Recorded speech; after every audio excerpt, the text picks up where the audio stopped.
ಯಾಕೆಂದ್ರೆ ಅಲ್ಲಿ ನನ್ನ ರಾಮನಗರದಲ್ಲಿ ಕನಕಪುರದಲ್ಲಿ ಹೇಳ್ತಿದ್ರು ನನಗೆ, ಅದೇನೋ ಕೆಂಪೇಗೌಡರು ವಂಶಾಸ್ತ್ರ ಅಂತಾರ ಇವರು ಬೆಂಗಳೂರು ಗ್ರೇಟರ್ ಬೆಂಗಳೂರು ಮಾಡಕ್ ಹೊರಟವ್ರೆ. ಈಗ ರಾಮನಗರ ಜಿಲ್ಲೆ ಹೆಸರನ್ನ ತೆಗೆದು ಅವತ್ತೇ ಯಾಕೆ ಮಾಡಲಿಲ್ಲ? ನಾನು ಅವತ್ತು ರಾಮನಗರ ಜಿಲ್ಲೆ ಘೋಷಣೆ ಮಾಡಿದಾಗ ಯಾಕೆ ವಿಧಾನಸಭೆಯಲ್ಲಿ ವಿರೋಧ ಮಾಡಲಿಲ್ಲ? ಯಾಕೆ ವಿಧಾನಸಭೆಯಲ್ಲಿ ಅವತ್ತು ವಿರೋಧ ಮಾಡಿಲ್ಲ? ಇವ್ರ ತಂದೆ ಏನ್ ಕನಕಪುರದಲ್ಲಿ ಚಿನ್ನಾಳಿಯಕ್ಕೆ ಹೋಗಾರಂತಲ್ಲ, ಎಲ್ಲ ಕಡೆ ಹಳ್ಳಿಗೆ ಕಡ್ಲೆಕಾಯಿ ಅಳಿಯಕ್ಕೆ ಹೋಗ್ತಾ ಇದ್ರ? ಅವ್ರು ಹೇಳವ್ರೆ ಮತ್ತೆ ಮೊನ್ನೆ ಭಾಷಣದಲ್ಲಿ ಚಿನ್ನ ಅಳಿಯಕ್ಕೆ ಹೋಗಿದ್ರು ಅಂತ. ಆಗ ಅವ್ರ ಅಂತ ವಂಶಸ್ತ್ರ ಅಂತಲ್ಲ. ಬಹುಶಃ ನಮ್ಮ ವಿಜಯನಗರದ ಕೃಷ್ಣದೇವರಾಯರು ಇಲ್ಲೇ ಬಂದು ಚಿನ್ನ ಕೊಂಡ್ಕೊಂಡು ಹೋಗ್ತಿದ್ರು ಅಂತ ಕಾಣಿಸ್ತದೆ ಕನಕಪುರದಲ್ಲಿ. ಬಹುಶಃ ಮಾತನಾಡೋದಕ್ಕೂ ಒಂದು ಇತಿಮಿತಿ ಇರಬೇಕು.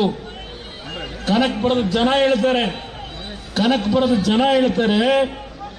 ಒಂದ್ ನಿಮಿಷ ಅಣ್ಣ, ಕನಕಪುರದ ಜನ ಹೇಳ್ತಾರೆ ಆ ವ್ಯಕ್ತಿಯ ವ್ಯಕ್ತಿತ್ವ ಏನು ಅಂತ ಹೇಳಿ. ಬಹುಶಃ ಅವತ್ತು ವರದೇಗೌಡರು ಇವತ್ತು ನನ್ನ ಮುಂದೆ ಇಲ್ಲ. ವರದೇಗೌಡರು ನಮ್ಮನ್ನು ಅಗಲಿದ್ದಾರೆ. 1985 ಸಾತ್ನೂರಿನಲ್ಲಿ ದೇವೇಗೌಡರು ಚುನಾವಣೆಗೆ ನಿಂತಾಗ 17,000 ಮತಗಳ ಹಂತದಲ್ಲಿ ಗೆಲ್ಲಿಸಿದ್ರಿ ದೇವೇಗೌಡರನ್ನ. ಅವತ್ತು ಒಂದು ತಿಂಗಳುಗಳ ಕಾಲ ಹಳ್ಳಿ ಮೇಲೆ ನನಗೆ ರಾಜಕೀಯದ ಗಾಳಿಗಂತ ಗೊತ್ತಿರಲಿಲ್ಲ. ವೇದಿಕೆ ಮೇಲೆ ಒಂದು ನಿಮಿಷ ಮಾತಾಡತಕ್ಕಂಥ ನನಗೆ ಅನುಭವವೂ ಇರಲಿಲ್ಲ. ಹಳ್ಳಿಗಳನ್ನು ನೋಡಿದ್ದೇನೆ ಸಾತ್ನೂರ್ನ 1985ರಲ್ಲಿ. ಹಲವಾರು ನಾಯಕರುಗಳನ್ನು ಇವತ್ತು ನೆನೆಸ್ಕೋಬಲ್ಲೆ.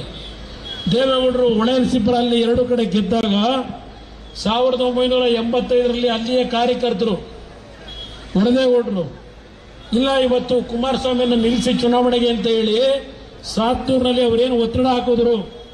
ಅವತ್ತೇನಾದರೂ ದೇವೇಗೌಡರು ತೀರ್ಮಾನ ಮಾಡಿ ನನಗೆ ಅವಕಾಶ ಕೊಟ್ಟಿದ್ರೆ 1985 ಸಾತ್ನೂರಿನಲ್ಲಿ ಇವರು ರಾಜಕೀಯವಾಗಿ ಎಲ್ಲಿ ಬೆಳೀತಿದ್ರು?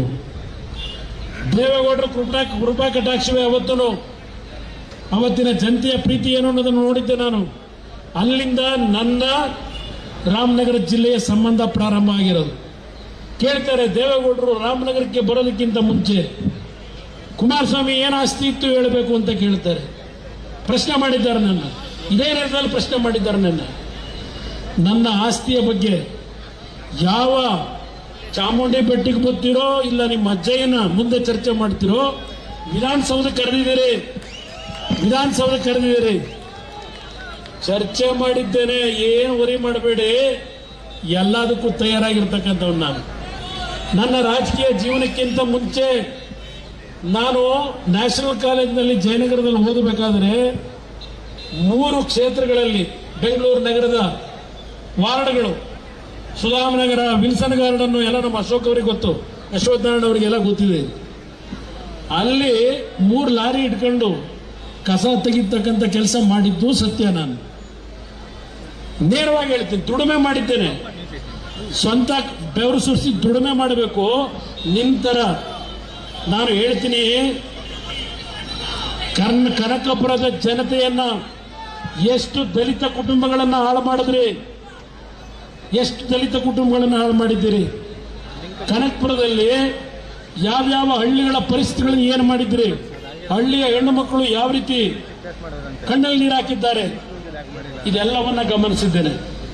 1985 ಹೇಳಿದ್ರಿ, ನನಗೆ ಯಾವೊಂದು ಚಿತ್ರದ ಹಂಚಿಕೆದಾರ ಇದ್ದೆ, ಇದೇ ಕೇತಗನಹಳ್ಳಿನಲ್ಲಿ 45 ಎಕರೆ ಭೂಮಿ ನಾನು ಖರೀದಿ ಮಾಡಿದ್ದೇನೆ. ಕುಮಾರಸ್ವಾಮಿ ರೈತನ ಮಗ ಅಲ್ಲ ಅಂತ ಹೇಳ್ತಾರೆ. ನೆನ್ನೆ ದಿನ ಇಲ್ಲಿ ಭಾಷಣದಲ್ಲಿ ಪ್ಯಾಂಟ್ ತೆಗೆದು ಪಂಚೆ ಹಾಕಿದ ತಕ್ಷಣ ರೈತನ ಮಗ ಆಗಲ್ಲ ಅಂದ್ರು. ಬಹುಶಃ ನನ್ನನ್ನ ಬೆಳೆಸಿರ್ತಕ್ಕಂಥ ಹಲವಾರು ಹಳ್ಳಿಯ ನನ್ನ ತಂದೆ ತಾಯಿಂದರು ನಮ್ಮ ಕೇತನಹಳ್ಳಿಗೆ ಈಗ ಬಂದಿದ್ದೀರಿ. ತೆಂಗಿನ ಗಿಡದಲ್ಲಿ ಸುಮಾರು 20 ಟನ್ನು ಕೊಬ್ಬರಿಯನ್ನ ಬೆಳೆದಿದ್ದೇನೆ ಒಂದು ವರ್ಷದಲ್ಲಿ. ಕಳೆದ ವರ್ಷ ಬಾಳೆ ಹಾಕಿದ್ದನ್ನ ನೀವೆಲ್ಲ ಕಣ್ಣಾರೆ ನೋಡಿದ್ದೀರಿ. 55 ಲಕ್ಷ ರೂಪಾಯಿಗಳನ್ನು ಸಂಪಾದನೆ ಮಾಡಿದ್ದೇನೆ ರೈತನ ಮಗನಾಗಿ. ನಿಮ್ಮಿಂದ ಕಲಿಬೇಕಾಗಿಲ್ಲ. ಇವತ್ತು ಇಲ್ಲಿ ನಾನು ಬಂದಿರತಕ್ಕಂಥದ್ದು, ನಿಮ್ಮನ್ನ ಇಲ್ಲಿಯವರೆಗೆ ಈ ಬಿಸಿಲಿನಲ್ಲಿ ಇವತ್ತು ಕರೆಸಿರ್ತಕ್ಕಂಥದ್ದು